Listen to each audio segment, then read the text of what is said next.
Hello again. So let's continue Matilda, which is written by Roald Dahl and published by Puffin Books. I'm going to double check that. Yep, Puffin Books.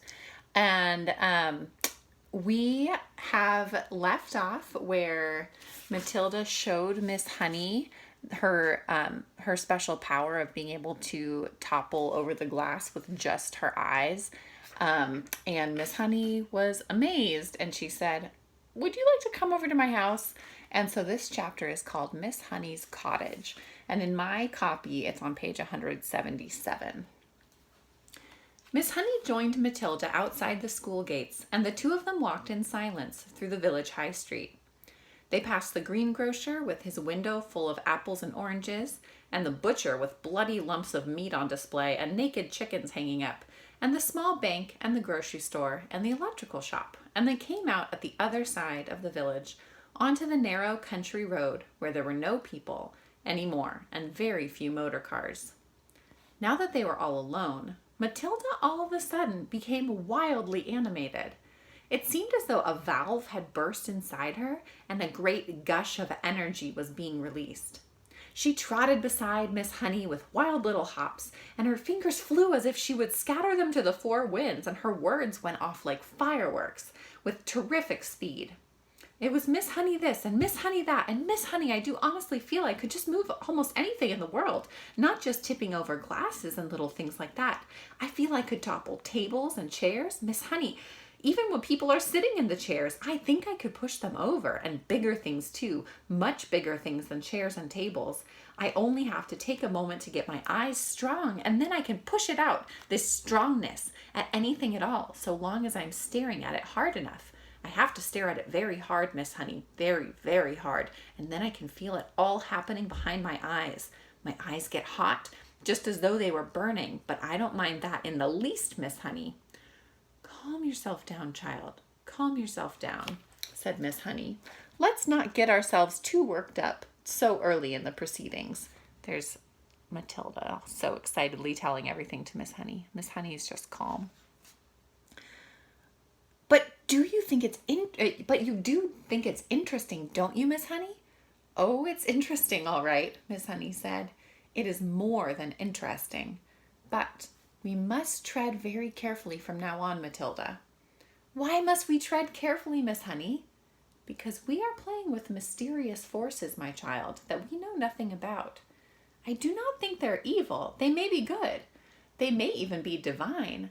But whether they are or not, let us handle them carefully." These were wise words from a wise old bird, but Matilda was too steamed up to see it that way. "I don't see why we have to be so careful," she said, still hopping about. "I'm trying to explain to you," Miss Honey said patiently, "that we are dealing with the unknown. It is an unexplainable thing. The right word for it is a phenomenon. It is a phenomenon." "Am I a phenomenon?" Matilda asked. "It is quite possible that you are," Miss Honey said, "but I'd rather you didn't think about yourself as anything in particular at the moment. What I thought we might do is explore this phenomenon a little further, just the two of us together, but making sure we take things very carefully all the time." "You want me to do some more of it then, Miss Honey?" "That is what I am tempted to suggest," Miss Honey said cautiously. "Goody good," Matilda said. "I myself," Miss Honey said, "am probably far more bowled over by what you did than you are, and I am trying to find some reasonable explanation." "Such as what?" Matilda asked. "Such as whether or not it's got something to do with the fact that you are quite exceptionally precocious." "What exactly does that word mean?" Matilda said. "A precocious child," Miss Honey said, "is one that shows amazing intelligence early on. You are an unbelievably precocious child." "Am I really?" Matilda asked. "Of course you are. You must be aware of that.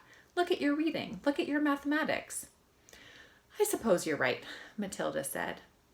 Miss Honey marveled at this child's lack of conceit and self-consciousness.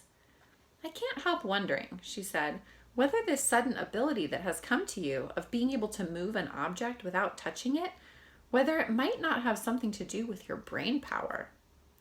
You mean there might not be room in my head for all those brains, so something has to push out? That's not quite what I meant, Miss Honey said, smiling. But whatever happens, I say it again, we must tread carefully from now on. I have not forgotten that strange and distant glimmer on your face after you tipped over the last glass. Do you think it could actually hurt me? Is that what you're thinking, Miss Honey? It made you feel pretty peculiar, didn't it?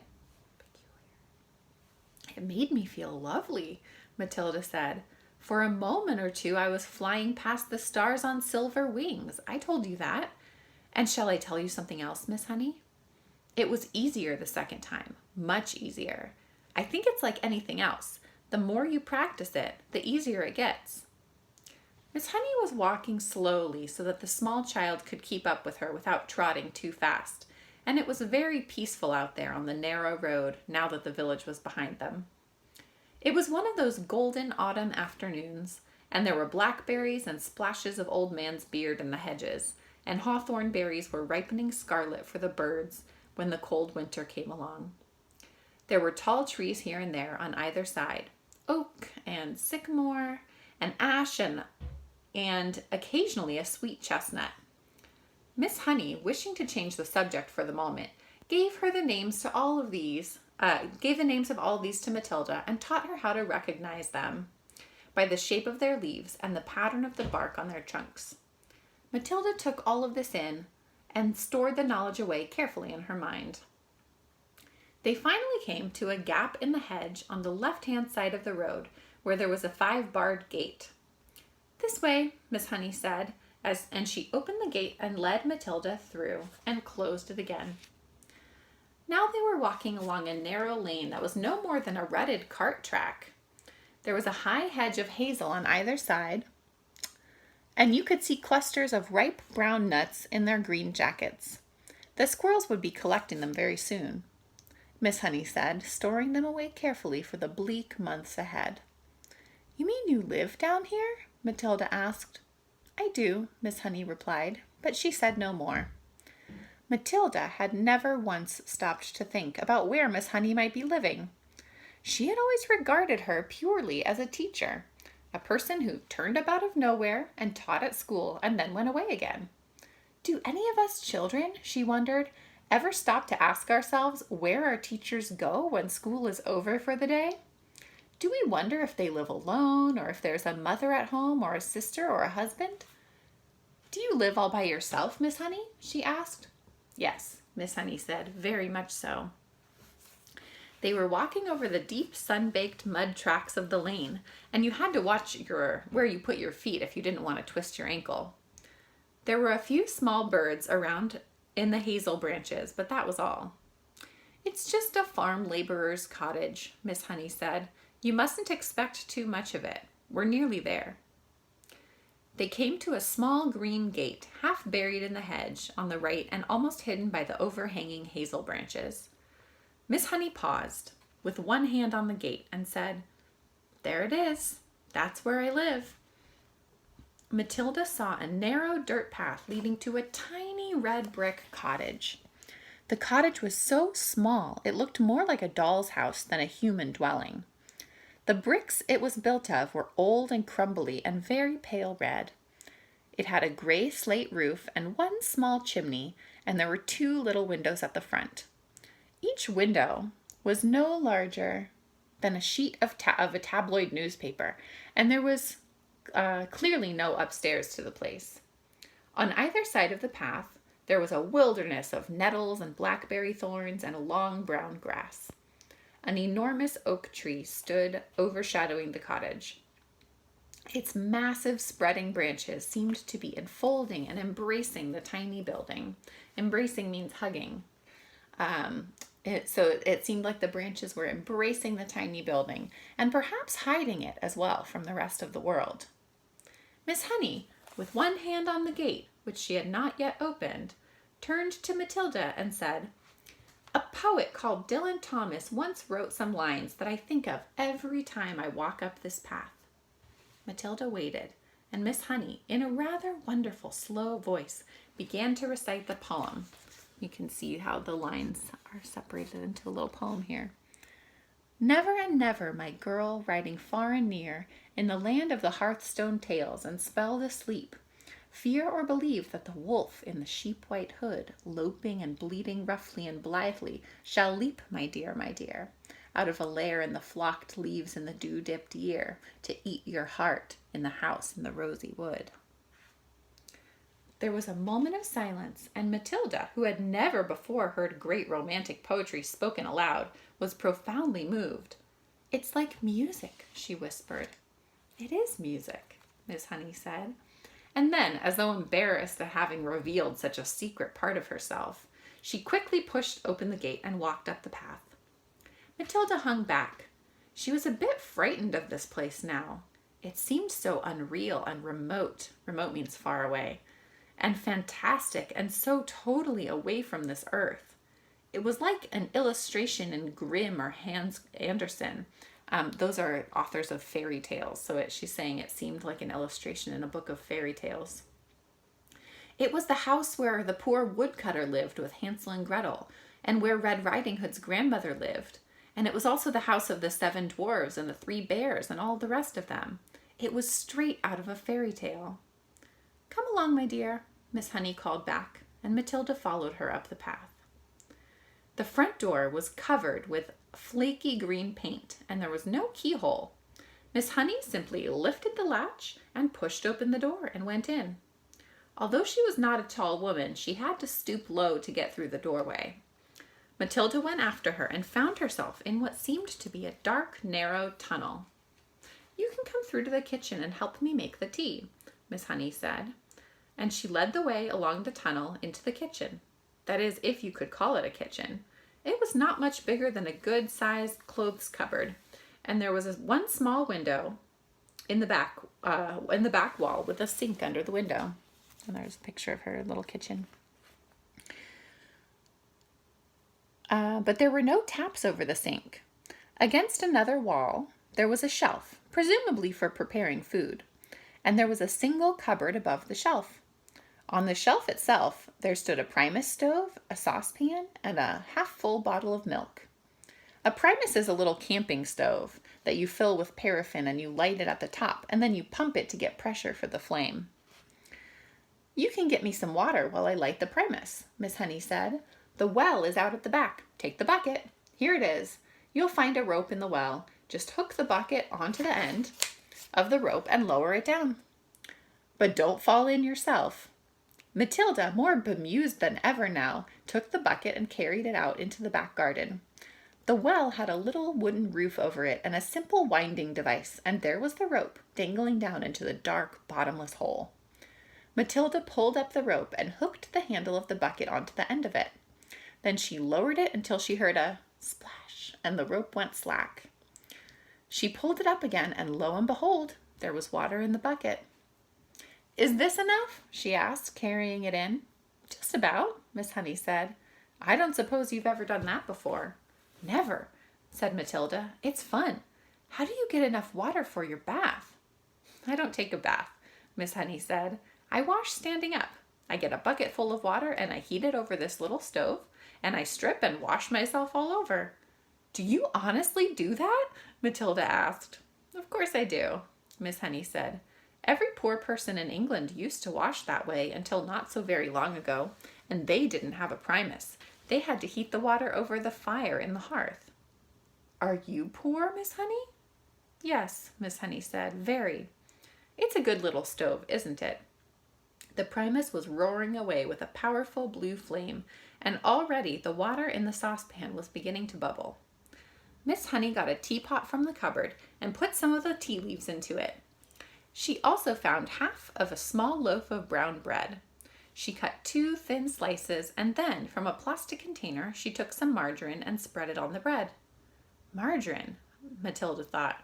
She really must be poor. Miss Honey found a tray, and on it she put 2 mugs, the teapot, and the half bottle of milk, and a plate with the 2 slices of bread.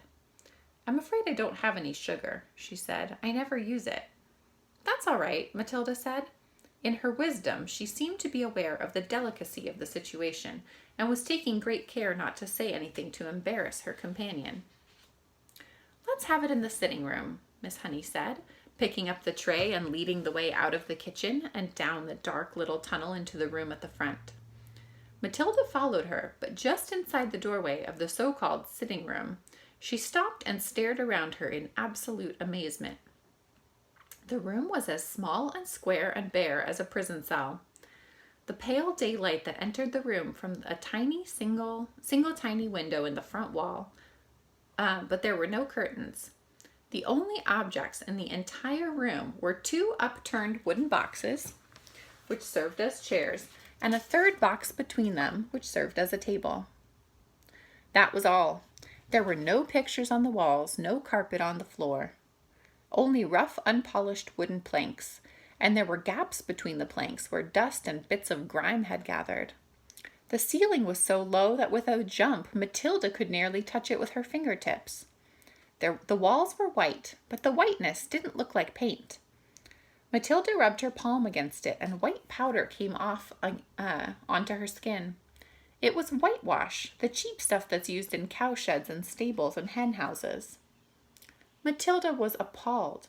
Was this really where her neat and trimly dressed schoolteacher lived? Was this all she had to come back to after a day's work? It was unbelievable. And what was the reason for it? There was something very strange going on here, surely. Miss Honey put the tray on one of the upturned boxes. "Sit down, my dear, sit down," she said, "and we'll have a nice hot cup of tea. Help yourself to bread. Both slices are for you. I never eat anything when I get home. I have a good old tuck-in at the school lunch, and that keeps me going until the next morning." Matilda perched herself carefully on an upturned box, more out of politeness than anything else. She took a slice of bread and margarine and started to eat it. At home she would probably be having buttered toast and strawberry jam, and probably a piece of sponge cake to round it off. And yet this was somehow far more fun. There was a mystery here in this house, a great mystery. There was no doubt about that, and Matilda was longing to find out what it was. Miss Honey poured the tea and added a little milk to both cups. She appeared to be not in the least ill at ease, sitting on an upturned box in a bare room and drinking tea out of a mug that she balanced on her knee. "You know," she said, "I've been thinking very hard about what you did with that glass. It is a great power that you have been given, my child. You know that." "Yes, Miss Honey, I do," Matilda said, chewing on her bread and margarine. "As far as I know," Miss Honey went on, "nobody else in the history of the world has been able to compel an object to move without touching it or blowing on it or using any outside help at all." Matilda nodded but said nothing. "The fascinating thing," Miss Honey said, "would be to find out the real limit of this power of yours. Oh, I know you think you can move just about anything there is, but I have my doubts about that." "I'd love to try something really huge," Matilda said. "What about distance?" Miss Honey asked. "Would you always have to be close to the thing you were pushing?" "I simply don't know," Matilda said, "but it would be fun to find out." And Matilda mentioned that there was a bit of a mystery that she was wondering about, and we are going to find out what that mystery is in the next chapter, which is called Miss Honey's Story. So I'll see you next time. Bye.